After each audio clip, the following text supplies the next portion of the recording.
Assalamualaikum warahmatullahi wabarakatuh. Perkenalkan, nama saya Nur Hidayah. Saya dari kelompok 1, Program Studi Pendidikan Matematika Universitas Islam Darul Ulum Lamongan. Di sini saya akan menjelaskan tentang hakikat manusia dan pengembangannya. Pengertian sifat hakikat manusia. Sifat manusia diartikan sebagai ciri-ciri karakteristik yang secara prinsipil membedakan manusia dari hewan. Meskipun antara manusia dengan hewan banyak kemiripan, terutama jika dilihat dari segi biologisnya. Bahkan beberapa filosof seperti Socrates menamakan manusia itu zoon politikon atau hewan bermasyarakat. Max Keller menggambarkan manusia sebagai hewan yang sakit, yang selalu gelisah dan bermasalah. Wujud sifat hakikat manusia. 1. Kemampuan menyadari diri. Kaum rasionalis menunjuk kunci perbedaan manusia dengan hewan pada adanya kemampuan menyadari diri yang dimiliki oleh manusia. Berkat adanya kemampuan menyadari diri yang dimiliki oleh manusia, maka manusia menyadari bahwa dirinya memiliki ciri khas atau karakteristik diri. 2. Kemampuan bereksistensi. Dengan keluar dari dirinya, dan dengan membuat jarak antara aku dengan dirinya sebagai objek, lalu melihat objek itu sebagai sesuatu. Berarti manusia itu dapat menembus atau menerobos dan mengatasi batas-batas yang membelenggu dirinya. Kemampuan menempatkan diri dan menerobos inilah yang disebut kemampuan berinteraksi. 3. Kata hati. Dengan disebut pelita hati atau hati nurani, menunjukkan bahwa kata hati itu adalah kemampuan pada diri manusia yang memberi penerangan tentang baik buruknya perbuatan sebagai manusia. 4. Moral. Jika kata hati diartikan sebagai bentuk pengertian yang menyertai perbuatan, maka yang dimaksud dengan moral atau yang sering juga kita sebut etika adalah perbuatan itu sendiri. Di sini tampak bahwa masih ada jarak antara kata hati dengan moral. Artinya, seseorang yang telah memiliki kata hati yang tajam belum otomatis perbuatannya merupakan realisasi dari kata hati itu. Dari uraian tersebut dapat disimpulkan bahwa moral yang sinkron dengan kata hati yang tajam yaitu benar-benar baik bagi manusia, sebagai manusia merupakan moral yang baik atau moral yang tinggi atau luhur. 5. Tanggung jawab. Kesediaan untuk menanggung segenap akibat dari perbuatan yang menuntut tanggung jawab merupakan pertanda dari sifat orang yang bertanggung jawab. Wujud tanggung jawab bermacam-macam. Ada tanggung jawab kepada diri sendiri, tanggung jawab kepada bermasyarakat, dan tanggung jawab kepada Tuhan.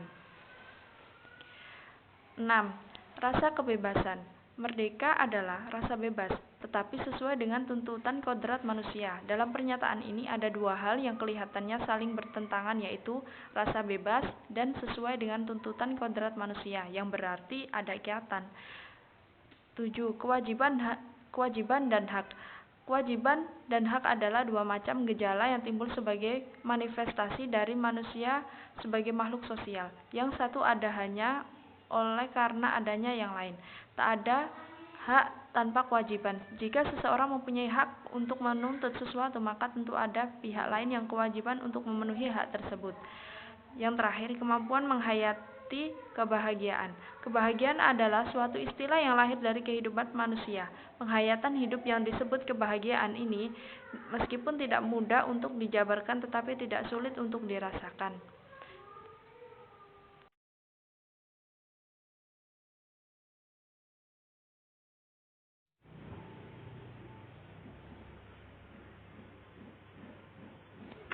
Assalamualaikum warahmatullahi wabarakatuh.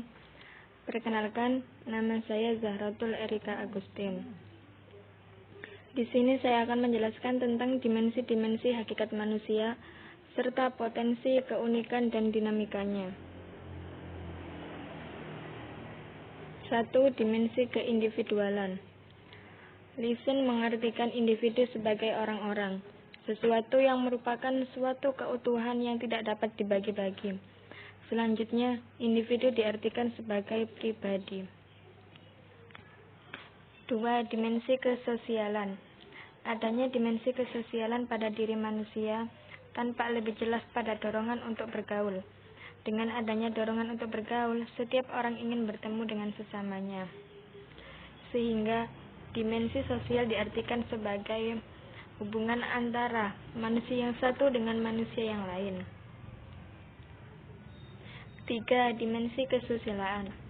Susila berasal dari kata su dan sila, yang artinya kepantasan yang lebih tinggi.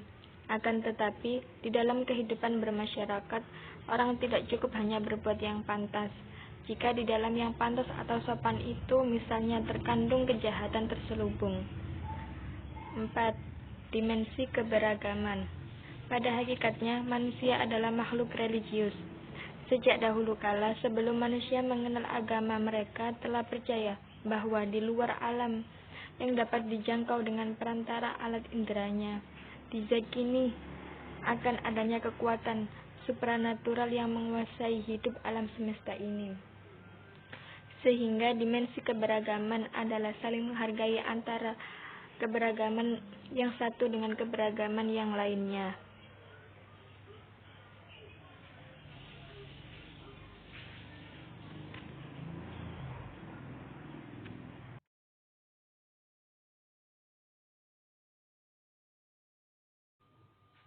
Assalamualaikum warahmatullahi wabarakatuh. Perkenalkan, nama saya Lukmanul Hakim dari kelompok 1. Di sini saya akan menjelaskan pengembangan dimensi hakikat manusia. Manusia telah lahir dikaruniai dimensi hakikat manusia, tetapi masih dalam wujud potensi. Belum teraktualisasi menjadi wujud kenyataan atau aktualisasi. Dari kondisi potensi menjadi wujud aktualisasi, terdapat rentangan proses yang mengandung pendidikan untuk berperan dalam memberikan jasanya. Sehubungan dengan itu, ada dua kemungkinan yang bisa terjadi, yaitu yang pertama pengembangan yang utuh dan yang kedua pengembangan yang tidak utuh. Untuk yang pertama, pengembangan tidak utuh.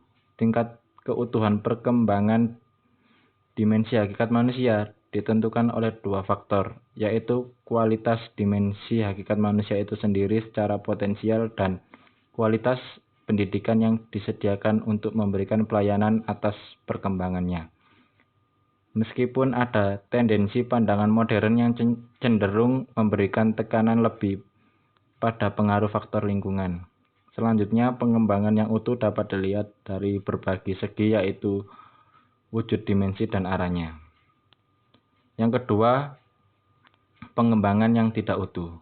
Pengembangan yang tidak utuh terhadap dimensi hakikat manusia akan terjadi di dalam proses pengembangannya jika ada unsur dimensi hakikat manusia yang terabaikan untuk ditangani. Misalnya, dimensi sosial didominasi oleh pengembangan dimensi keindividualan, ataupun domain afektif didominasi oleh pengembangan domain kognitif. Sosok manusia Indonesia seutuhnya. Sosok manusia Indonesia seutuhnya telah dirumuskan di dalam GBHN mengenai arah pembangunan jangka panjang. Pembangunan itu tidak hanya mengajarkan kemajuan lahiriah seperti sandang pangan ataupun secara batinia seperti pendidikan, rasa aman, dan rasa keadilan. Cukup itu saja yang bisa kami sampaikan dari kelompok kami. Wassalamualaikum warahmatullahi wabarakatuh.